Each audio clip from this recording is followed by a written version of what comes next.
Donc, relation entre haut et bas, c'est-à-dire de relation entre au niveau de l'épaule et au niveau de hanche, c'est un peu primordial parce que toujours le corps entier, en haut et en bas, travaillent, correspondent ensemble. On ne jamais exister le haut sans bas. Elle va aussi toujours exister avec le haut. Donc, en, ce point de vue-là, c'est toujours le base, comment on bat ce problème au niveau de problème de haut de corps. C'est-à-dire que comment on peut toujours facilement imaginer que le en bas est fermé, en haut est plutôt de tendance de fermer. Et on est fermé, on va aussi plus facilement fermer.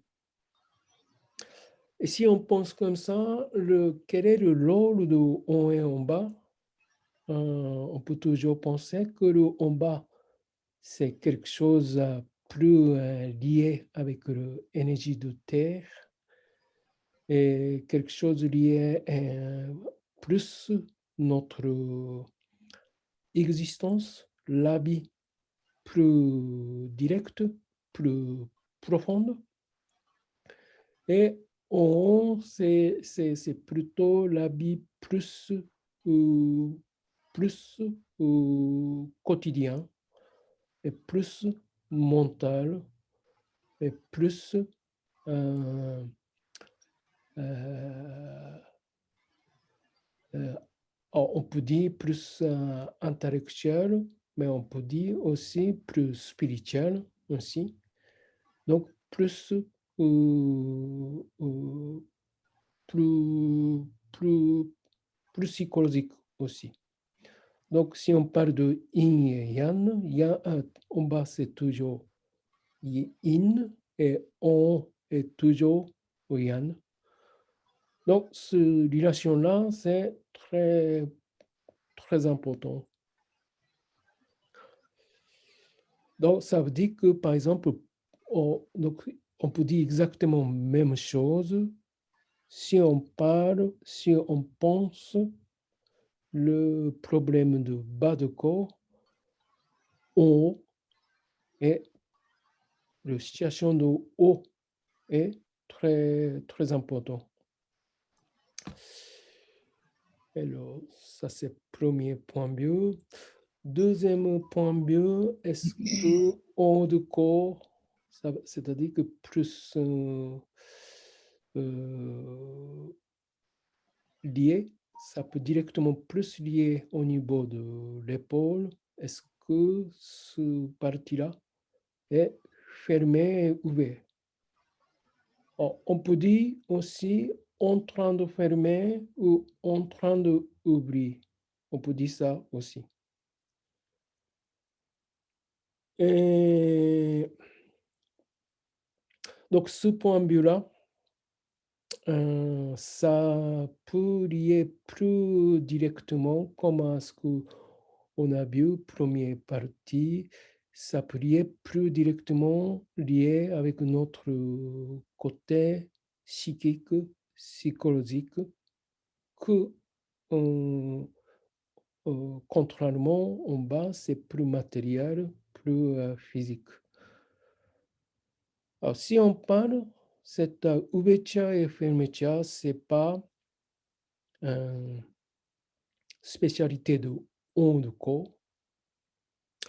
Alors, dans ce cas, on peut essayer de penser une fois pourquoi le corps entier est ferme ou pourquoi le corps entier ouvre. Donc, pour penser cette question, par exemple, la façon de penser de Masunaga, c'est toujours intéressant d'observer l'être vivant plus primitive. L'être vivant Là, nous, on dit l'être humain, on vient de singe, et le singe, ça vient d'animaux, par exemple, quatre pattes,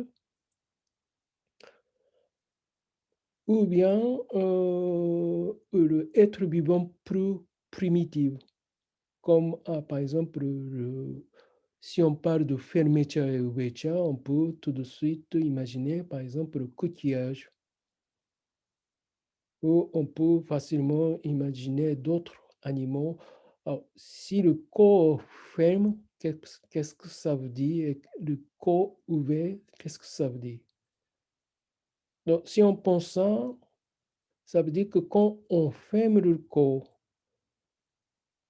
ça veut dire qu'on est en train de protéger notre corps face à agression ou ambiance extérieure. Donc, ça veut dire que c'est le mouvement, si on parle de yin et yang, c'est le mouvement de yin et intériorisé. Et, euh, et ce mouvement-là, euh, euh, par exemple, quand le extérieur est froid, notre corps a tendance de plus intérioriser. Au moment de l'hiver, tous les êtres vivants intériorisent l'esté intérieur du chaud. Contrairement, par exemple, le extérieur est plus agréable, moins difficile, plus facile. On commence à s'ouvrir notre corps. Alors, ouverture, c'est contre de protection. Si on a moins de choses à protéger vers l'extérieur, on commence à ouvrir le corps. On commence, par exemple, on peut dire sortir de grotte pour voir extérieur. Alors, dans ce cas, qu'est-ce qu'on voit extérieur? On a besoin de chercher, par exemple, la nourriture. On a besoin de aller vers l'autre individu. Donc, c'est plus le forme de communiquer avec l'environnement pour obtenir de la nourriture, pour ouvrir plus extérieur, pour communiquer avec d'autres individus. Donc, ce mouvement-là aussi qu'il faut faire dans d'être vivant. Donc, ces deux phrases qu'on peut considérer comme un yin et yang. Alors, des fois, on fait un son sans réfléchir. Ça veut dire que des fois, on fait avec une conscience, mais le corps peut réagir sans exactement, par exemple, passer trop de conscience. Ça veut dire que quand on a une agression extérieure, on peut avoir que c'est d'abord le corps qui, qui, qui, qui fait tout de suite son réaction. Donc, au niveau de l'épaule, c'est moins difficile. Ça veut dire que plus facile à observer cette ouverture et fermeture parce que haut de corps est plus mobile que en bas du corps.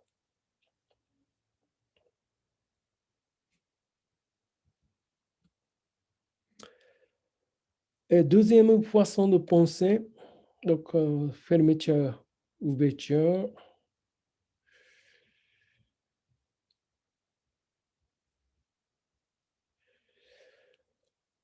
Euh, alors, un des travaux de praticien de shiatsu que nous, on peut faire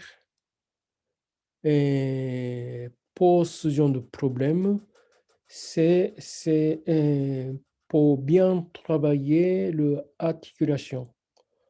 Donc, notre direction pour travailler sur l'articulation, c'est pour augmenter son capacité de bouger, augmenter son capacité de souplesse.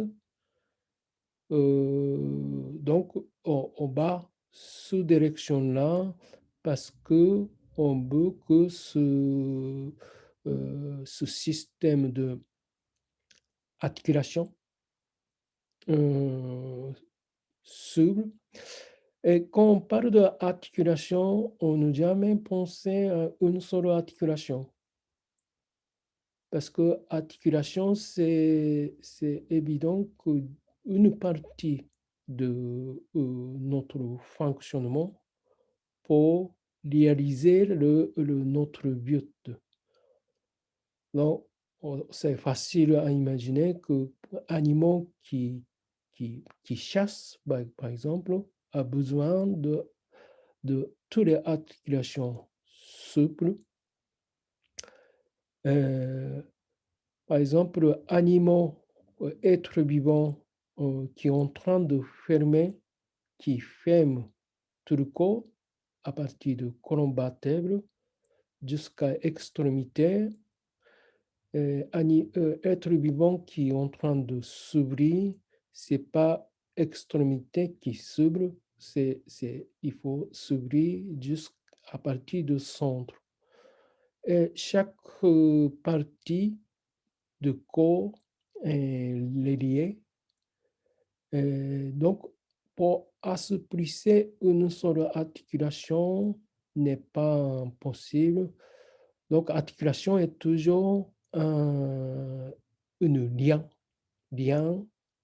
plus proche, c'est l'articulation plus près, soit plus centre du corps, ou soit extrémité.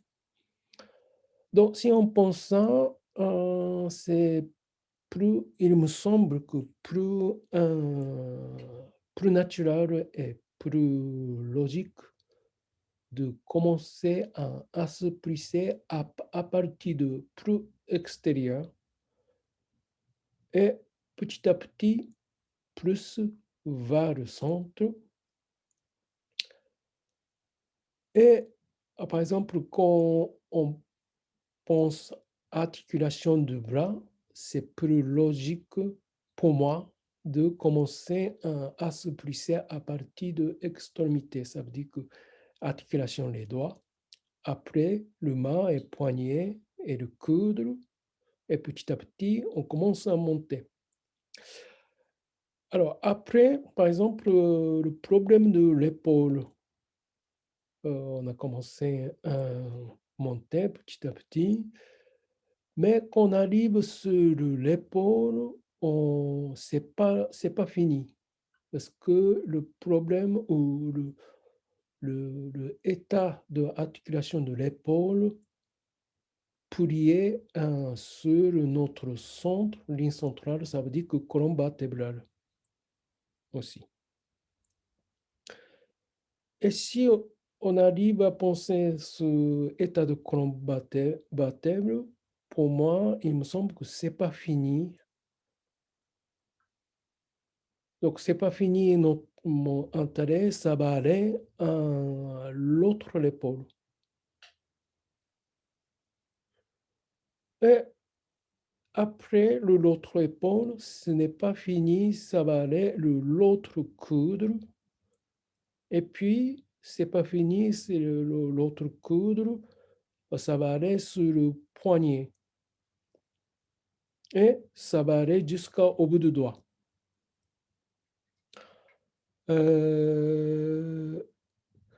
Donc, ça veut dire que, par exemple, le problème de coudre, par exemple, en prenant l'exemple coudre droite, c'est pas problématique, c'est pas, il faut intéresser, c'est pas que le bras droite, il faut intéresser le bras gauche aussi. Mais le relation est plus intéressant, plus près. Mais aussi, on peut penser, par exemple, au niveau de l'équilibrage à droite, à gauche. Par exemple, il vaut mieux avoir le point de vue de deux coudes, comparaison de deux coudes. Donc, ça, je vais en parler un petit peu plus tard. Mais juste pour cette réflexion, si vous réfléchissez le coincement d'une articulation, c'est bien de commencer à être intéressé par l'extrémité. Après, toutes les relations, une bras. Et puis, toutes les relations, tout le bras entier à droite, à gauche.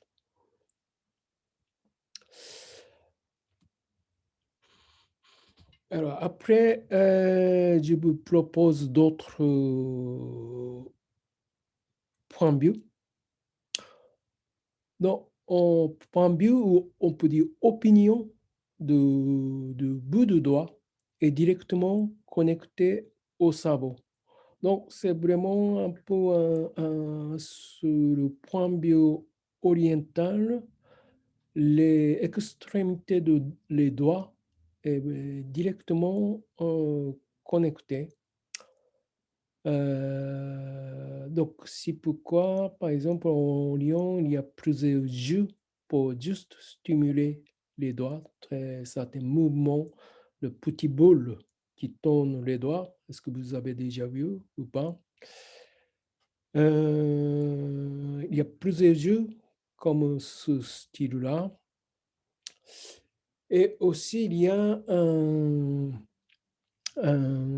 certaines thérapies qui utilisent juste pour stimuler l'extrémité, les doigts. Donc ça, c'est ce genre ce genre de façon de penser. Par exemple, ça peut un peu confirmer que les méridiens est toujours se terminent au bout de l'extrémité et ils passent vers le centre du corps. Après, lié avec le cerveau, ça veut dire que notre à plusieurs niveaux, donc on peut dire notre esprit, notre conscience, mais aussi notre mobilité, notre connexion, capacité de bouger. Donc, on, donc ce point de vue-là, ça peut être intéressant aussi pour stimuler notre cerveau. Ça veut dire que pour notre problématique du cerveau, on peut aller à accès à partir des doigts. Alors, pratiquant du shiatsu, on ne peut pas toucher l'intérieur du cerveau, on ne fait pas parole comme un psychologue, mais ce qu'on peut faire de notre spécialité, c'est le toucher. Donc, ce point de vue-là, le bout de doigt est directement lié et connecté au cerveau. Ça peut être intéressant pour notre métier. Et si on pense ça, d'ailleurs, beaucoup de l'art, tous les niveaux, l'art musical, l'art visuel aussi, expression est souvent fait au bout de nos doigts pour réaliser ce qu'il y a dans son cerveau, dans son imagination. Donc, les doigts, c'est vraiment une sorte de le moyen pour exprimer notre intérieur de cerveau. Donc, ce point de vue-là, ça peut être intéressant pour utiliser notre point de vue bilan aussi. Donc, quelqu'un qui est les doigts, certains doigts immobiles, on peut imaginer que le certain fonctionnement de tête, le cerveau, peut avoir certaines déficiences aussi. Euh, Contrairement, par exemple, donc avec ce point de vue-là, par exemple, euh, on peut utiliser pour notre hygiène de vie sur le côté psychologique pour masser les doigts à garder de souplesse, surtout quand on est vieilli. Proposer notre patient qui ont déficience euh, mentale, mouvement, proposer de faire une activité comme un tricot, ou comme ma mère qui fait beaucoup de tricot en ce moment. Elle est assez âgée, mais elle adore depuis très jeune.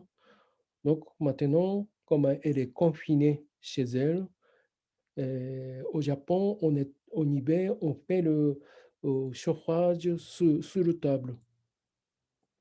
Donc, ce qu'on dit le kotatsu, il y a le table par terre et, sur le table, il y a le chauffage. Donc, en restant sur le kotatsu, elle fait beaucoup de tricot. Donc, tricot, c'est vraiment l'utilisation des doigts. Alors, par exemple, toutes les activités qui utilisent les doigts pour garder notre cerveau en plus bien actif. Donc, ce point de vue-là, ça peut être intéressant de voir un peu comment faire une sorte de bilan d'observation, mais ça peut être intéressant quand on donne un conseil pour cette façon.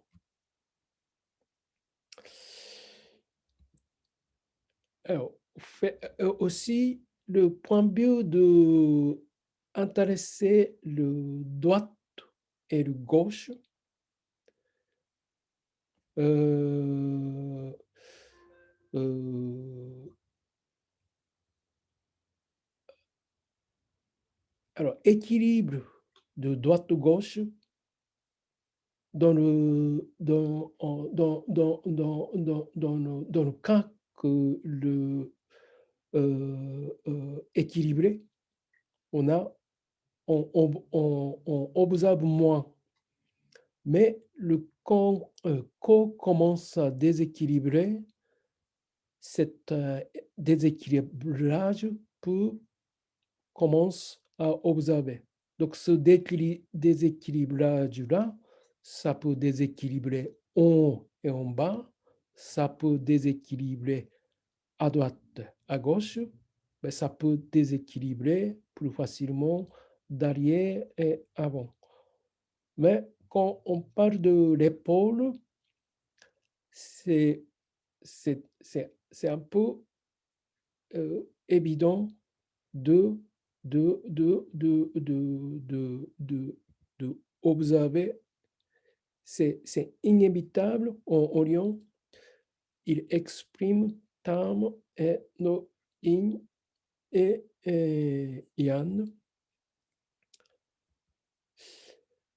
Et pour observer cet déséquilibre de yin et yang dans l'épaule à droite, gauche, pour moi, il me semble que la façon de cette chine, la façon de toucher, me semble plus efficace pour observer cette différence par rapport de d'autres façons de faire le bilan. Par exemple, on peut penser un par un. Par exemple, pour le Monchine, bilan de parole, on peut demander cette personne lequel épaule est plus tendu que l'autre. Il peut répondre de façon plus correcte par rapport de son corps actuel si il a de conscience. S'il a de conscience. Si il n'y a cette personne n'a pas de conscience, c'est pas facile à expliquer. Si il y a des symptômes de, par exemple, blocage du rat, c'est plus facile. Mais faites attention, c'est un constat et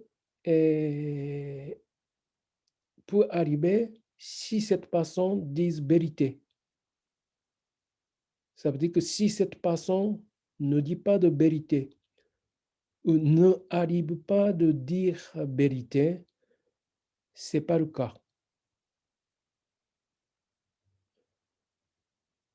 Donc, peut-être cette façon de penser, ça peut être un peu étonné pour vous, mais c'est vrai que on ne peut pas croire tout ce que notre client dit.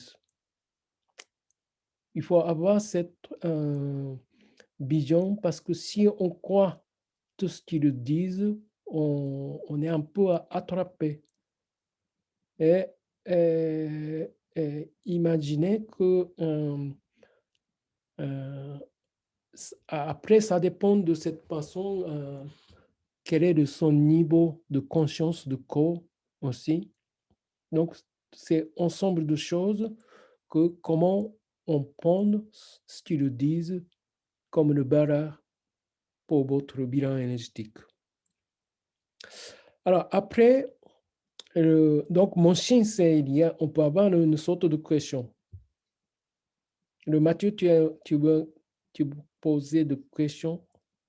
Oui, juste une question, parce que, tu dis, en Orient, voilà, les clients que tu reçois, disent pas forcément la vérité et Oui, après tu as dit tout de suite après, c'est des personnes qui ont pas forcément conscience de leur corps. oui. Comment tu fais le lien? Lien avec lequel et lequel? Bah, entre le fait que ces personnes-là qui ont tendance à pas dire la vérité, c'est Oui. les mêmes qui auront pas la conscience de leur propre corps. Comment tu peux t'en apercevoir de ça? Alors, juste regarder, c'est pas facile, mais c'est un peu un ensemble de notre observation vers cette façon. Des fois, il peut dire que les choses un peu comme comment façon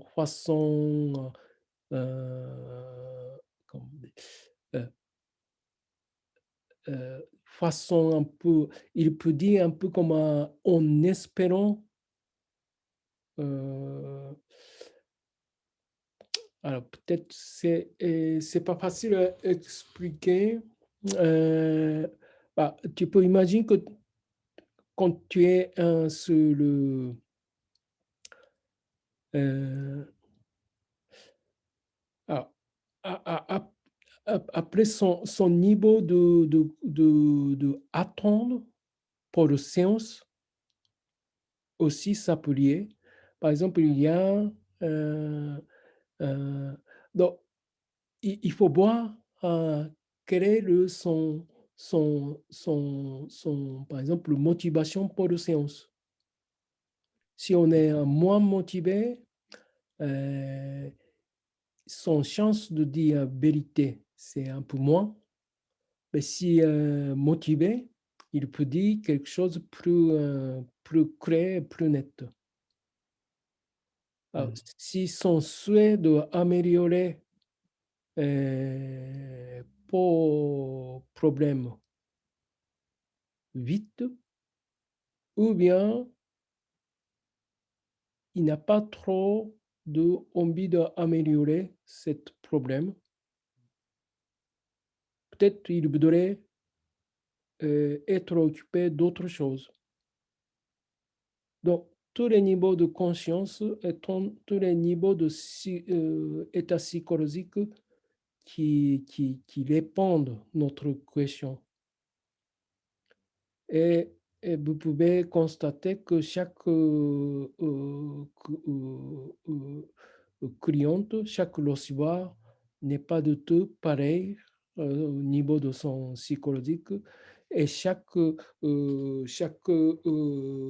receveur n'a pas du tout un même euh, position face à notre thérapie. Donc, c'est pas facile à expliquer. Alors, on peut, par exemple, imaginer que quelqu'un qui... On peut voir que quelqu'un qui a moins de conscience du corps et plus de conscience du corps. Oui. Est-ce qu'on peut dire ça? Donc, si on peut dire ça, euh, il peut dire euh, peut-être moins de vérité par rapport de son corps. Il peut dire même question en pensant d'autres choses. Nicolas,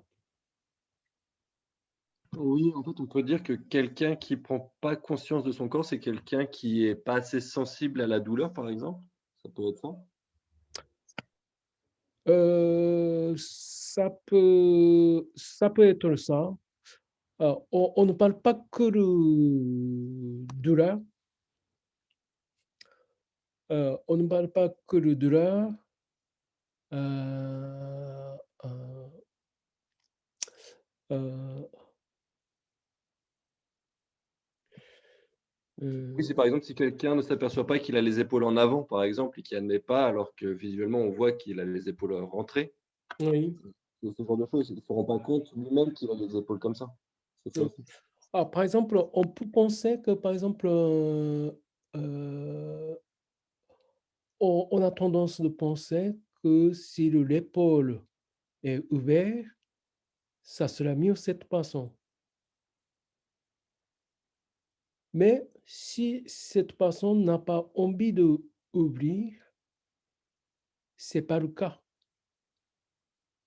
Si cette personne est contente de rester fermée, euh, i- c'est pas facile à ouvrir au niveau de l'épaule. Parce que c'est lui qui ne souhaite pas. Mais nous, on a tendance de penser que ouverture est mieux parce qu'on on n'est pas cette personne. Mais si cette personne ne souhaite pas de s'ouvrir, ça, c'est pas facile à s'ouvrir. Donc, il faut sentir ou retrouver quel est son positionnement par rapport de notre valeur. Oui, Nicolas. Oui, tout à l'heure, vous avez dit quelque chose de très intéressant, c'est que quand une personne a les épaules rentrées, c'est comme un coquillage finalement. Il essaie de se protéger de l'extérieur, de quelque chose. Et j'avais lu que les personnes en dépression, il y a une posture qu'on appelle la posture de dépression qui a les épaules rentrées et qu'en ouvrant les épaules, cette personne finalement va mieux et lutte plus favorablement face à la dépression. C'est si la personne du coup ne souhaite pas, disons une personne en dépression ne souhaite pas s'ouvrir, c'est elle essaye de se protéger de quelque chose encore. C'est ça, non? Donc, on peut facilement penser par ça. Et aussi, si on a ce point de vue-là, par exemple, euh, euh, par exemple, sur le point de vue de temps, si son protection, son au niveau de fermeture est grave, il faut faire plus doucement. Donc, pour une séance, peut-être on ne constate pas le grand changement, mais le point B, par exemple, le temps plus long, comme à 3 mois, 6 mois, 1 an, ou bien on tame relation avec son état psychologique dans la vie quotidienne. On peut sentir son fermeture est soit amélioré, soit soit aggravé.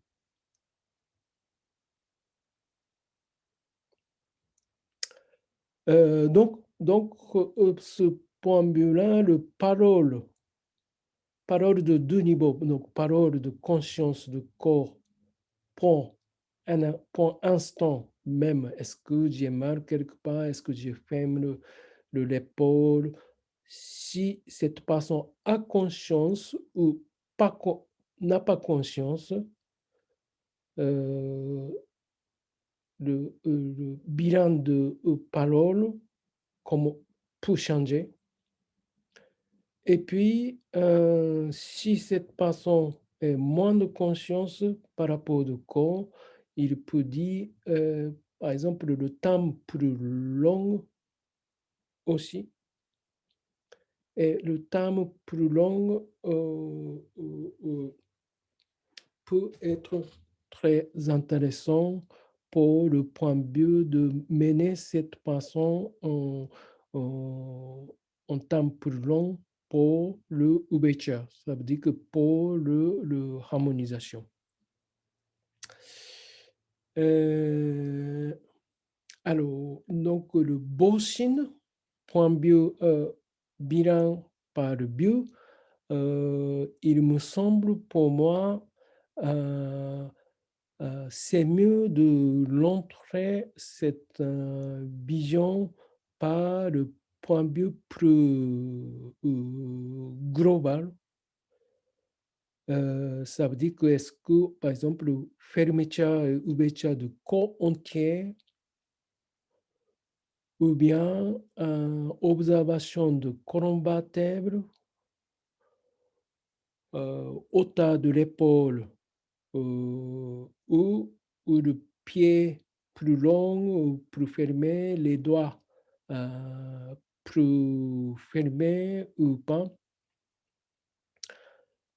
Mais il me semble que ce point bio, bilan par le bio, est moins efficace parce que pour le shiatsu, on ne prend pas trop de temps pour observer. Mais si on a ce point de vue-là, ça peut être efficace pour, pour observer cette fermeture et ouverture et la différence droite-gauche. Après ce qu'on dit le doshin, bilan par le mouvement, il me semble que pour moi, ça peut être efficace pour la pratique de shiatsu, pratique de notre shiatsu, parce qu'on fait pas mal de mouvements de corps. Donc, en faisant le bouger, on peut observer beaucoup de choses, par exemple, par rapport aux différentes articulations, même articulation à droite à gauche, même niveau de mouvement en différence à droite à gauche. Donc, ce point de vue-là est très intéressant à garder.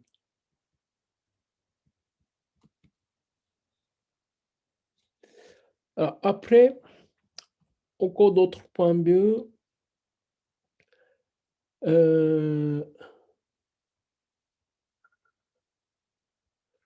Donc, partie en face de notre corps et partie derrière notre corps, avant et arrière de notre corps, aussi, ça peut être très intéressant. Par exemple, on a tendance de penser ou regarder ou occuper souvent au niveau de l'épaule et le omoplate, parce que c'est vraiment le parti qu'on peut trouver plus facilement au sujet de contraction, au sujet de jitsu. Mais comme parole de Masunaga, si on occupe que le parti de jutsu, ça veut dire que on occupe le moitié de cette façon et on n'occupe pas de quelque chose de plus profond. Nous, on voudrait occuper la totalité de cette façon. Totalité, ça veut dire que non seulement le physique, mais le corps, non seulement de psychique, mais le corps. Ça veut dire que non seulement de partie jitsu, mais le parti le kyo. Non seulement, par exemple, le dos, on occupe le avant de notre corps. Donc, ça veut dire que pour occuper, par exemple, le blocage de l'épaule omoplate, il faut occuper le côté in, ça veut dire que cage thoracique en face. Mais on peut dire exactement la même chose. Je répète pas mal de fois dans le cours présentiel pour, par exemple, améliorer, par exemple, son capacité de respiration. On ne peut pas laisser le dos au niveau de l'omoplate bloqué. Donc, c'est tout est correspond.